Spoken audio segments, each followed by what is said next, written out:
नमस्कार दोस्तों, मधुर कथाएं चैनल पर एक बार फिर से आपका हार्दिक अभिनंदन है।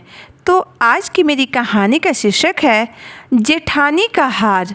तो चलिए शुरू करते हैं आज की अपनी ये कहानी। सीमा अभी अभी बाजार से घर आई थी, परंतु घर आने के बाद उसने देखा कि घर का माहौल बड़ा अजीब था।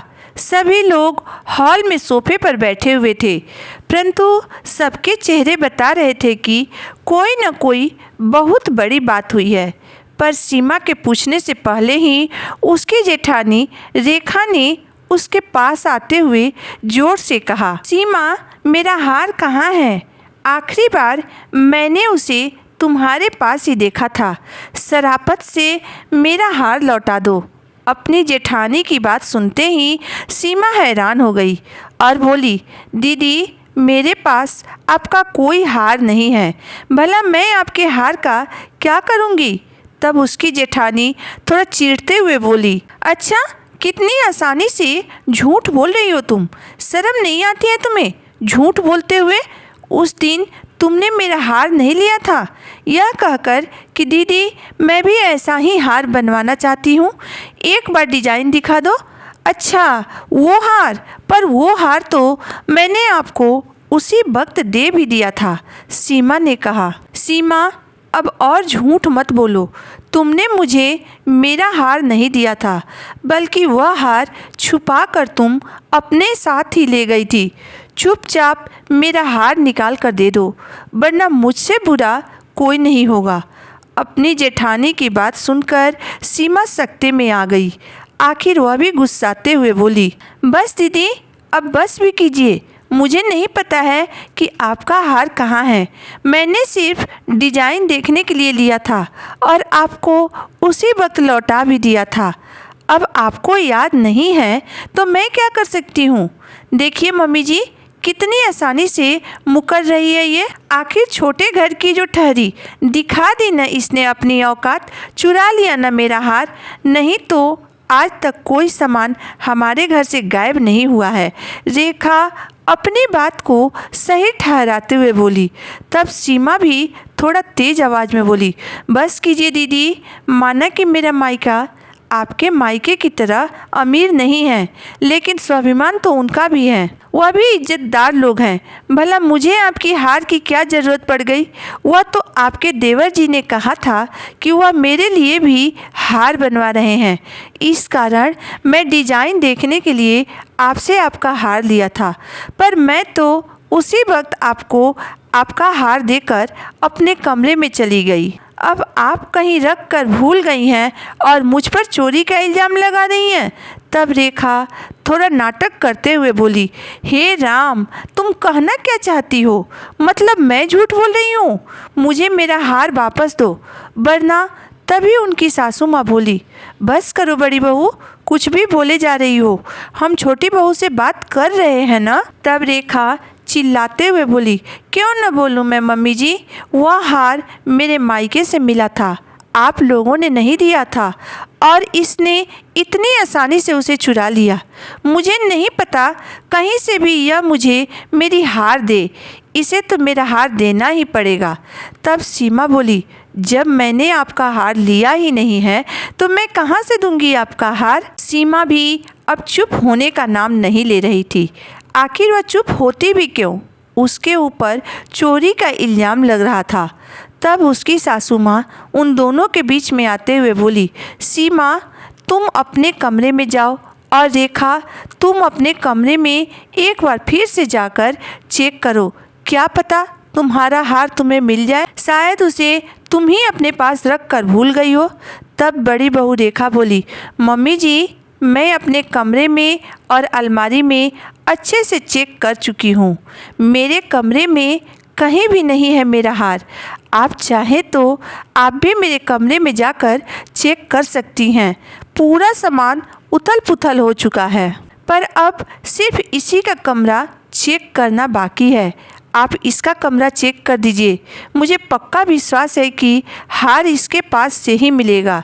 रेखा अपनी बातों को फिर से सही ठहराते हुए बोली, आखिर बात बढ़ती देखकर सासू माँ ने सीमा को अपने कमरे में जाने के लिए कहा और रेखा को फिर से अपने कमरे में और अलमारी में चेक करने के लिए कहा। सब हैरान थे कि आखिर हार कहाँ जा सकता है। सावित्री जी की दो बहू थी, सीमा और रेखा। सीमा एक मध्यम वर्गीय परिवार की बेटी थी, जबकि रेखा एक अमीर घर की बेटी थी। पर अब तो वह दोनों इस घर की बहू थी। लेकिन रेखा कभी भी अपने मायके की अमीरी दिखाने का मौका नहीं छोड़ती थी। रेखा के मायके से उसे सोने का हार मिला था। एक बार सीमा ने वह हार उससे देखने के लिए मांगा था। तब उसे वह हार बहुत पसंद आया था और उसने रेखा के मुंह पर ही उसकी काफ़ी तारीफ की थी। अभी 1 महीने पहले ही सीमा के पति शुभम का बिजनेस में काफ़ी अच्छा मुनाफा हुआ था। इस कारण उसने सीमा के लिए एक हार बनाने की बात कही थी। जब शुभम ने सीमा से कहा कि वह उसके लिए सोने का हार बनवाएगा तो सीमा को रेखा का हार याद आ गया और उसने कहा कि उसे अपनी जेठानी जैसा ही डिजाइन वाला हार चाहिए। बस इसी कारण से उसने अपनी जेठानी रेखा के हार देखने के लिए मांगा था। सीमा के कहने पर रेखा हार दिखाने को तैयार नहीं हुई, परंतु जब उसकी सासू माँ सावित्री जी ने कहा तो उसने अपना हार निकालकर सीमा को दिखा दिया। उस समय सीमा ने अपने मोबाइल से उसकी फ़ोटो खींच ली और हार रेखा को देकर वापस अपने कमरे में चली आई। लेकिन उस बात को भी 1 सप्ताह हो चुका था।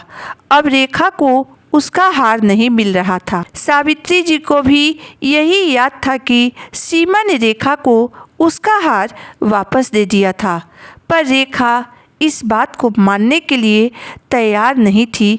पर वह हार उसके कमरे में भी नहीं था, यह बात भी पक्की थी। आखिर सावित्री जी के सामने ही उसने अपना पूरा कमरा उथल पुथल कर दिया था। फिर थोड़ी देर बाद सावित्री जी ने रेखा से कहा, रेखा एक बार तुम अपने मायके फ़ोन करके पूछो ना, तुम अभी अभी कुछ दिन पहले अपने मायके गई थी, क्या पता तुम अपनी हार अपने मायके लेकर गई हो और वहीं पर छोड़कर आ गई हो। तब रेखा थोड़ा आश्चर्यचकित होती हुई बोली, मम्मी जी मैं अपना हार मायके लेकर क्यों जाऊंगी? मेरे मायके में कौन सा कोई फंक्शन था जो मुझे हार पहनने की ज़रूरत थी? तब सावित्री जी बोली, बहू मैं मानती हूँ कि तुम्हारे मायके में कोई फंक्शन नहीं था, लेकिन क्या पता तुम अपनी हार लेकर गई हो और वहीं पर गलती से भूल गई हो। एक बार पूछने में क्या हर्ज है? मम्मी जी आप अपनी छोटी बहू को बचाने के लिए मेरे मायके तक क्यों पहुंच रही हैं? मुझे पक्का विश्वास है कि मेरा हार सीमा ने ही लिया है। आखिर वह छोटे घर की बेटी जो है, कभी वो अपनी ज़िंदगी में सोना चांदी तो देखी नहीं होगी, इसलिए उसने मेरी हार चुरा ली। आप मेरी बात मानिए और एक बार उसका कमरा चेक कीजिए। रेखा अपनी बात पर अड़िग होते हुए बोली, मम्मी जी जब रेखा बार बार एक ही बात कह रही है तो आप एक बार सीमा का कमरा चेक क्यों नहीं कर लेती हैं? क्या पता गलती से रेखा का हार उसके पास रह गया हो। अब की बार रेखा का पति रोहन बोला, आखिर रोहन का बात, मम्मी जब रेखा बार बार एक ही बात कह रही है तो आप एक बार सीमा का कमरा चेक क्यों नहीं कर लेती हैं? क्या पता गलती से रेखा का हार उसके पास रह गया हो। अब की बार रेखा का पति रोहन बोला। आखिर रोहन की बात मानते हुए सावित्री जी सीमा के कमरे की तरफ जाने लगीं। तभी उनका छोटा बेटा शुभम ने कहा, मम्मी क्या आपको भी लगता है कि सीमा ने ही भाभी की हार चुराया है? आप तो कम से कम सीमा पर विश्वास करिए। उस दिन आप सीमा के साथ ही तो थी और मुझे भी अच्छे से याद है, सीमा सिर्फ मोबाइल में फ़ोटो क्लिक करके हिलाई थी। उसके हाथ में उसके मोबाइल के अलावा और कुछ भी नहीं था। कहीं दोनों भाइयों में आपस में झगड़ा न हो जाए, यह सोचकर सावित्री जी के पैर वहीं रुक गए। अब वह दोनों बहुओं के बीच में फंस चुकी थी। उन्हें भी यह याद था कि सीमा हार लेकर नहीं गई थी। तभी दरवाजे की डोरबेल बजी। शुभम ने जाकर दरवाज़ा खोला तो सामने उसके सास ससुर खड़े थे। अचानक इस समय उन्हें अपने घर पर देखकर वह लोग हैरान रह गए। फिर उन्हें आदर के साथ घर में ले आए। उन्हें अचानक आया हुआ देखकर उनके मन में यह सब चल रहा था कि कहीं रेखा ने ही तो इन्हें नहीं बुला लिया, अभी बेवजह बात की बतंगड़ बन जाएगा। लेकिन तभी शुभम की सास ने कहा, रेखा बिटिया कहीं दिखाई नहीं दे रही है। फिर उन्होंने रेखा को आवाज़ देते हुए कहा, रेखा बेटा तुम कहाँ हो? तब रेखा का पति शुभम बोला, मम्मी जी रेखा अपने कमरे में है, मैं अभी उसे बुलाता हूँ। यह कहकर शुभम रेखा को बुलाने उसके कमरे में चला गया। रेखा बाहर आई तो रोती धोती हुई अपनी मम्मी के गले लग गई। उसे इस तरह रोते हुए देखकर उसके मम्मी पापा भी हैरान हो गए। फिर उसकी मम्मी ने उससे पूछा, क्या हुआ बेटा, तुम रो क्यों रही हो? कोई बात हुआ है क्या? बताओ तो सही। पर रेखा थी कि चुप होने का नाम ही नहीं ले रही थी, बस रोए जा रही थी। तभी रेखा के पापा ने सावित्री जी से कहा, समधन जी क्या बात है, रेखा ऐसे रो क्यों रही है? आखिर हुआ क्या है? कोई हमें बताए तो सही। अब सावित्री जी बिल्कुल चुप थी। सावित्री जी से यह कहते नहीं बन रहा था कि रेखा का हार खो गया है, इसलिए रेखा रो रही है। परंतु फिर भी उन्होंने हिम्मत करके कहा, समधी जी रेखा का हार कहीं खो गया है, मिल नहीं रहा है। पूरे कमरे में ढूंढ लिया पर पता नहीं यह कहाँ रख कर भूल गई है। तभी रेखा चिल्लाती हुई बोली, मैं कहीं नहीं भूली हूँ, मेरा हार आपकी लाडली बहू सीमा ने चुराया है और आप है कि मानने को तैयार ही नहीं है। एक बार उसका कमरा चेक नहीं कर सकती थी? यही इज्जत है आपके घर में मेरी? रेखा अपनी सास सावित्री जी पर भड़कते हुए बोली, बस करो रेखा, क्या कर रही हो तुम? जो मन में आ रहा है वही बोले जा रही हो। अब की बार रेखा के पापा ने रेखा को डांटते हुए कहा। तब रेखा ने अपने पापा से कहा, पापा आप नहीं जानते हैं मेरी देवरानी की नज़र अच्छी नहीं है। उसकी नज़र कब से मेरे हार पर थी, पक्का उसने ही मेरा हार चुराया है। कितने प्यार से आपने वह हार खरीद कर मुझे दिया था मेरी शादी में, अब वह मेरे पास नहीं है। रेखा सबके सामने अपनी बात सही ठहराते हुए बोली, पर बेटा वह हार तो तुम अपने घर भूल आई थी। अचानक रेखा की मम्मी ने कहा तो सब हैरानी से उनकी तरफ देखने लगे। यहाँ तक कि रेखा का रोना भी एकदम से रुक गया और उसकी मम्मी ने अपना बोलना जारी रखा, हाँ बेटा वह हार तो तुम घर पर ही भूल आई थी और उसी को लौटाने के लिए तो हम लोग आज यहाँ पर आए हैं।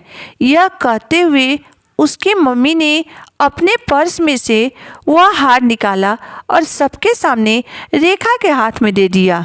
हार लेते ही रेखा को याद आया कि जिस समय सीमा हार का डिजाइन लेने आई थी वह अपने मायके जाने के लिए अपना सामान पैक कर रही थी और गलती से उसने वह हार अपने बैग में रख लिया और जब वह हार मायके पहुंच गया तो बैग से निकालकर उसे अपनी मम्मी के अलमारी में उसी ने रख दिया था, यह सोचकर कि वापस जाते समय ले लेगी।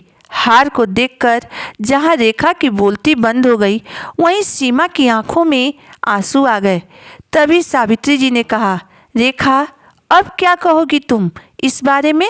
जब तुम्हें हम बार बार कह रहे थे कि तुम्हारी हार छोटी बहू ने नहीं लिया है तो तुम मानने को तैयार ही नहीं थी।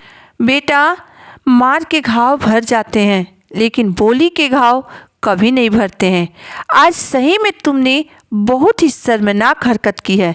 सीमा की आंखों में आंसू देखकर उसका पति शिवम उसका हाथ पकड़कर उसे अपने कमरे में ले गया।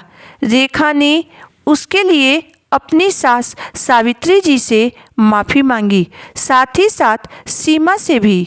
लेकिन माफ़ी मांगने से कोई घाव भरते हैं क्या जो सीमा के घाव भर जाता? जो टीस मन में बैठ गई थी वह तो अब निकलने वाली नहीं थी। आखिर सीमा के मन की वह टीस घर के 2 हिस्से करके ही दम ली। जहाँ दोनों भाई अलग अलग हो गए, वहीं अब सीमा भी रेखा से ज़्यादा बात करना पसंद नहीं करती थी। परिवार में किसी के ऊपर इल्ज़ाम लगाने से पहले 20 बार सोचिए, क्योंकि रिश्ता बनाने में बरसों लग जाते हैं, परंतु रिश्ता टूटने में पल भर का भी समय नहीं लगता है। तो कैसी लगी मेरी आज की कहानी, आप मुझे ज़रूर बताइएगा। आपका एक कमेंट मेरा हौसला बढ़ाता है और आपके लिए नई नई कहानी लिखने के लिए। अगर आपको मेरी कहानी अंत तक पढ़ने और सुनने के बाद पसंद आई हो तो मेरे वीडियो को लाइक कर दीजिएगा, चैनल को सब्सक्राइब कर दीजिएगा। तो फिर मिलते हैं एक नई वीडियो, एक नई कहानी के साथ। तब तक के लिए धन्यवाद।